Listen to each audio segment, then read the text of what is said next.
Long, sleepless nights. It's already dawn outside, and you still cannot fall asleep.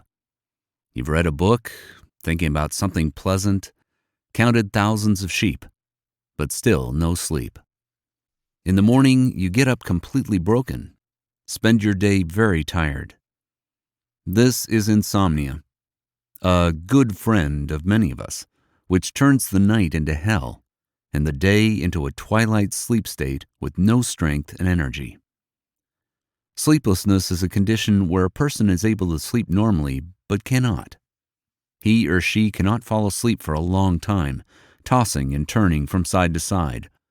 All sorts of thoughts come that prevent him or her from falling asleep, the so-called ruminations, obsessive thoughts. And then he or she falls asleep, but may wake up in the middle of the night and again fail to fall asleep, again spending a long time in bed awake. A person can wake up early in the morning when there's no need to get up yet, and also lie awake. That is, the manifestations of insomnia can be very different, but they all relate to the difficulties of initiating or maintaining sleep. And even if a person seems to have slept for a sufficient amount of time, and in the morning he or she feels restless, not getting enough sleep, this is also a manifestation of sleeplessness. Scientifically, sleeplessness is called insomnia, and translated inside, somnus, sleep. That is, these are the problems that arise within the dream. The result of insomnia is always fatigue, apathy, lack of energy. When studying the biographies of famous personalities, there is often information that great people slept for 4 hours.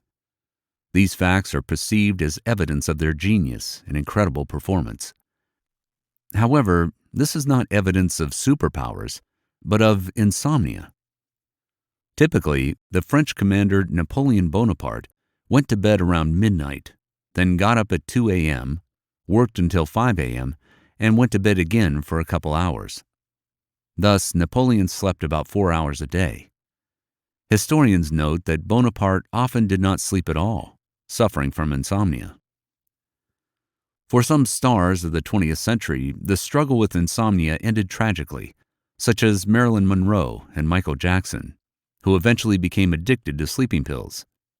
The king of pop, Michael Jackson, suffered from severe insomnia and could set a world record for the longest time without proper sleep, according to CNN, citing a sleep expert who spoke during the hearing of the suit of Michael Jackson's mother against the organizer of his concerts. The famous Harvard professor of sleep medicine, Charles Zeisler, who advises on sleep issues including NASA and the CIA, considered the statements of producers, choreographers, hairdressers, and other specialists who worked with the singer. The expert concluded that Jackson could be the only person known to science who lived 2 months without REM sleep. According to experts, including Zeisler, this phase is necessary for maintaining the body's vitality. Dr. Conrad Murray, who worked with Jackson, assigned the singer a potent agent. The doctor was later sentenced to 4 years in prison for manslaughter. The court considered that Murray gave the musician an excessive dose of the drug, which, in interaction with other drugs, including sedatives, caused the death of the singer. The drug disrupts the normal sleep cycle, Zeisler says, but makes the patient feel awake. In the last months of his life, he had difficulty learning dance moves, forgetting the lyrics of songs he had performed for many years, showing signs of paranoia, talking to himself, and hearing voices. Marilyn Monroe suffered from insomnia from a young age. She herself, in an interview in 1959, spoke about the reasons for this. Everything rested on her orphan childhood. "I am so afraid of the dark. Being in the dark, I do not feel safe," the actress said. Monroe suffered from a mental disorder, specifically manic depressive psychosis, which resulted in severe insomnia. The actress experimented with sleeping pills and alcohol in the hope of overcoming insomnia. However, according to her doctor, the use of sleeping pills was completely useless because it did not treat the cause of the disease. Therefore, the psychiatrist developed a clear plan of action with her. This path was long and difficult, and the circumstances of the star's death are still shrouded in mystery. In an interview with HuffPost, actress Jennifer Aniston opened up about her insomnia problem. Aniston described her insomnia as a meeting in her head. "If I wake up at 3 in the morning, conversations start in my head that I can't stop, which is why I don't sleep," the actress said in an interview. In the past, the most widespread common perception was that insomnia was just a whim, that a person was misbehaving, that he or she had disturbed behavior, that before going to bed he or she was jumping, bouncing, agitated, anxious, and unable to fall asleep. Indeed, it does happen. More often, children have such problems. However, why does an adult, serious, responsible for his or her health, lie down and cannot fall asleep? Before going to bed, he or she does nothing harmful. The domestic notion of insomnia did not answer this question. Another theory of insomnia represented the other extreme, which considered sleep disturbance as a manifestation of mental illness. If a person does not sleep, it means that something is definitely wrong with his or her psyche. He or she has either depression or an anxiety disorder, and all this will manifest itself in the near future. This is also why complaints about insomnia stopped, and people preferred not to talk about the fact that they have sleep disorders. They often believed that this would be regarded as either incorrect behavior, an irresponsible attitude towards their sleep, or as a sign of some mental illness. It turns out that on the one hand, if you conduct a survey of people whether they have sleep disorders, at least every 10th person will say that he or she has a sleep disorder that prevents them from living. He or she has insomnia. On the other hand, people with insomnia don't go to the doctor and complain. They don't know who to turn to. They don't know which doctor can help. And gradually, this problem began to be raised at a higher special level. Neurologists and psychiatrists began to gather and discuss whose disease is insomnia, who should treat it. Now there is some understanding that insomnia is still a problem of the central nervous system, a problem that occurs in the brain, and is associated with behavioral disorders.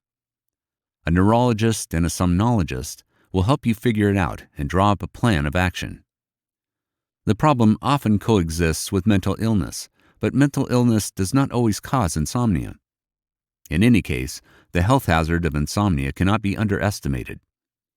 Sleep is as much a human need as food and water.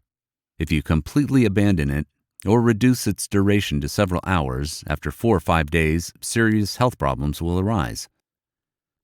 Lack of proper sleep leads to endocrine disorders, diseases of the cardiovascular and digestive systems, nervous and mental disorders. Just a couple of nights of wakefulness can knock down the body's internal clock of over 100 different proteins, including compounds related to metabolism and blood sugar levels. This conclusion was made by researchers from the University of Boulder, Colorado. Their work has been published in the journal PNAS. The scientists recruited 6 healthy men under the age of 30 for the experiment. They spent 6 days under the supervision of doctors. Their activity, diet, sleep, and the amount of light they received were recorded. The first 2 days, the participants lived according to the usual schedule. Then they were gradually transferred to the reverse mode, activity and nutrition, at night, 8 hours of sleep, during the day. Every 4 hours, experts took a blood test from the men. The device developed at the University of Boulder gave them the opportunity to find out the schedule of more than 1,000 proteins. It turned out that the change in routine led to deformations in 129 compounds. For example, one of them was glucagon, which induces the liver to send more sugar into the bloodstream. The study found that this process is at its peak during nighttime wakefulness, which could explain why night shift workers are on average more likely to develop diabetes than regular workers. This means that a couple nights of work can quickly change a person's physiology, and over a long distance, this can cause serious harm to health, said Kenneth Wright, one of the authors of the study, director of the Sleep and Chronobiology Laboratory at the University of Boulder. To be continued in the next episode. Stay tuned.